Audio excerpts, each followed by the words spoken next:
Hello students, देखिए हमने last lecture में बेसिकली डिस्कस क्या किया था आपसे। लास्ट लेक्चर में हमने डिस्कस किया था कि भाई सोल्यूशन क्या होता है, सोल्यूशन के कितने टाइप्स होते हैं, ये बेसिकली हमने डिस्कस किया था। आज की क्लास में हम लोग को ये देखना है कि जितने टाइप्स के सोल्यूशन हमने पढ़े थे उतने टाइप के सोल्यूशन में किन किन टाइप ऑफ सोल्यूशन के बारे में हमको क्लास 12 में देखना बेसिकली है। तो सबसे पहला टाइप हमको इसके बारे में पढ़ना है, इसका नाम है क्या आपका सॉलिड इन लिक्विड सोल्यूशन। इसके बारे में पढ़ना हमको है सॉलिड इन लिक्विड सोल्यूशन के बारे में पढ़ना है।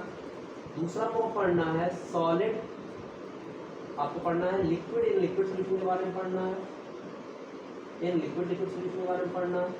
और तीसरा पढ़ना है वो पढ़ना है आपको गैस इन लिक्विड सोल्यूशन के बारे में हम लोग को बात करनी है। ठीक है, ये तीन तरह के सोल्यूशन के बारे में हमको आप क्लास 12 में डिस्कस करना है। ठीक है, इसको पढ़ने से पहले हमको डिस्कस करने के हमको कंसंट्रेशन टर्म्स। ठीक है, कि कंसंट्रेशन टर्म्स क्या होते हैं, कंसंट्रेशन टर्म्स ज़रूरी क्यों है केमिस्ट्री में। कंसंट्रेशन टर्म्स ज़रूरी इसलिए है कि जैसे मान लीजिए आपने कुछ अमाउंट ऑफ सोल्यूट को गिवन अमाउंट ऑफ सॉल्वेंट में डिज़ोल्व कराया है, तो उसको डिज़ोल्व कराने के बाद ठीक है उस सोल्यूशन की का कंसंट्रेशन कितना, या उसको भी कह सकते हैं कि उसका अमाउंट कितना अमाउंट ऑफ सोल्यूट को हमने गिवन अमाउंट ऑफ सॉल्वेंट में डिज़ोल्व कराया। इसको कैलकुलेट करने के लिए केमिस्ट्री में क्या होता है, कुछ कंसंट्रेशन टर्म्स होते हैं, इसमें हम एक एक करके आपसे डिस्कस करेंगे। ठीक है, तो सबसे पहले हम हेड डालते हैं कंसंट्रेशन टर्म्स। ठीक, अब कंसंट्रेशन टर्म्स को पढ़ते जो है हम उसको दो बेसिस पे पढ़ते हैं। ठीक है, जब हम किसी सोल्यूट को किसी सॉल्वेंट के मास में डिसॉल्व करें, जैसे फॉर एग्जांपल हम इसको कैसे करें, on the basis of mass. दूसरा देखिए on the basis of volume, मतलब जहां पर हमारा सॉल्वेंट मास होगा और जहां पे सॉल्वेंट हमारा क्या होगा वॉल्यूम में बात होगी। सॉल्वेंट की बात वॉल्यूम में होगी और जहाँ सॉल्वेंट की बात मास में होगी। तो सॉल्वेंट की मास जहाँ मास में होगी उसमें कौन कौन से टर्म्स आते हैं, जैसे आपका है मोलैलिटी, क्या आता है मोलैलिटी। ठीक है ना, इसमें जो आता है आपका क्या आता है, इसमें भी बात करते हैं, इसमें आता है आपका मोलैरिटी, क्या आता है मोलैरिटी। ठीक है, दूसरा क्या आता है आपका है फॉर्मेलिटी। ठीक है, इसमें आता है आपका मोल फ्रैक्शन। ठीक, इसमें बार क्या आता है नॉर्मेलिटी। ठीक है, तो ये कुछ टर्मिनोलॉजी हैं जो कि बेसिकली हम लोग डिस्कस करेंगे आपसे। ठीक है, in the term the basis of volume, मतलब इसमें जो सॉल्वेंट होगा वो वॉल्यूम, वो जो सॉल्वेंट होगा ठीक है वो पे वॉल्यूम की बात होगी, यहाँ पे सॉल्वेंट होगा वहाँ पे उसकी मास की बात होगी। ठीक है, तो ये देखते हैं इसको। सबसे पहला जो कंसंट्रेशन टर्म्स हम डिस्कस करने जा रहे हैं, इसका नाम है क्या आपका, इसका नाम है आपका सबसे पहला कंसंट्रेशन टर्म्स इसका नाम है आपका क्या मोलैरिटी। क्या नाम है मोलैरिटी। ठीक है, कि मोलैरिटी होती क्या है, मोलैरिटी को डिफाइन करते हैं क्या, it is the amount of solute dissolve in पर लीटर ऑफ सॉल्वेंट। ये लिखते हैं इसको, it is the amount of solute dissolved in ठीक है 1 लीटर ऑफ सोल्यूशन। ठीक है, मतलब अमाउंट कितना अमाउंट ऑफ सोल्यूट को तुम डिसॉल्व करा रहे हो 1 लीटर सोल्यूशन में, उसको हम लोग क्या कहते हैं मोलैरिटी बोलते हैं।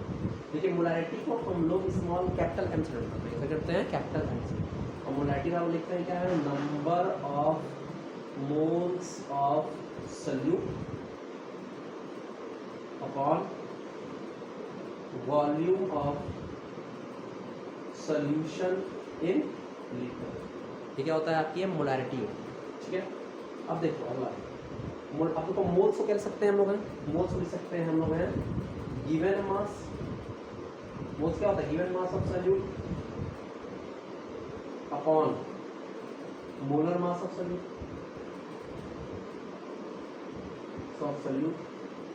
ठीक, अब मान लेते हैं गिवन मास ऑफ सोल्यूट को हम किससे रिप्रेजेंट करते हैं WB से, हम मोलर मास ऑफ सोल्यूट को किससे रिप्रेजेंट करते हैं MB से। ठीक, upon volume of solution in litre, volume of solution in litre. ठीक है, अब देखिए लीटर है तो वॉल्यूम को कैपिटल 20 रिप्रेजेंट करते हैं, ठीक है। तो ये मोलैरिटी फॉर्मूला क्या है, मोलैरिटी इक्वल टू हो जाएगा हमारा WV/MB, ठीक है, इंटू V। अब वॉल्यूम अगर मान लीजिए लीटर में ना होकर के ml में हो तो 1000 डिवाइड करेंगे तो 1000 क्या हो जाएगा, ऊपर चला जाएगा। ये क्या है आपका मोलैरिटी रहेगी,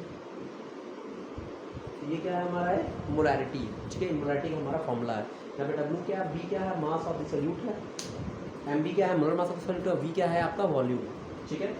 अच्छा अब देखिए अगर यूनिट की बात की जाए इस मोलैरिटी की, मोलैरिटी की जो यूनिट होती है वो होती है क्या, यूनिट क्या होती है, यूनिट ऑफ मोलैरिटी क्या होती है, मोलैरिटी क्या होती है आपकी है मोल पर लीटर होती है, ठीक है।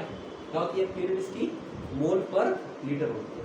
अब देखिए एक चीज़ और, अगर मान लीजिए कभी कभी मोलैरिटी अगर क्वेश्चन में दिया हुआ है तो उसको क्या तरीका होता है क्वेश्चन में देने का, ठीक है।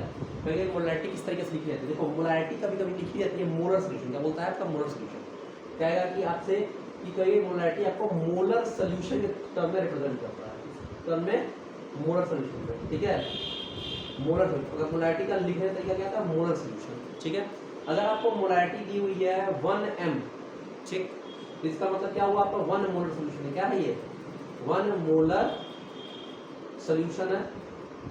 और इस समय वो जो मोलैरिटी होती है वो क्या होती है 1 मोल पर लीटर, ठीक है।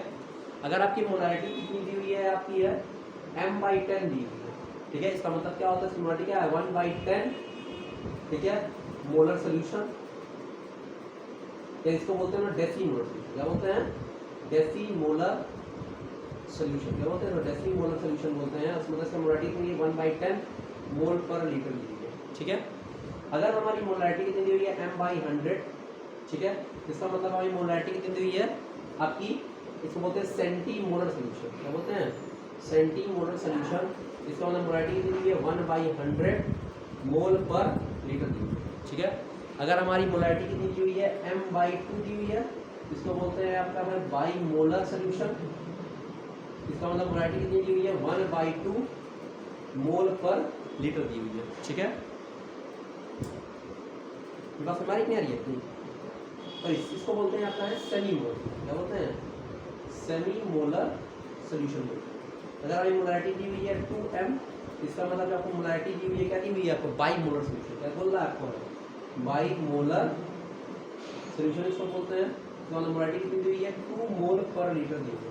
तो इस तरीके से कभी कभी क्वेश्चन में मोलैरिटी आपको दी रहती है, ठीक है। और इस बेसिस पे हम लोग जो है न्यूमेरिकल इस पर करेंगे अगले लेक्चर में। Thank you.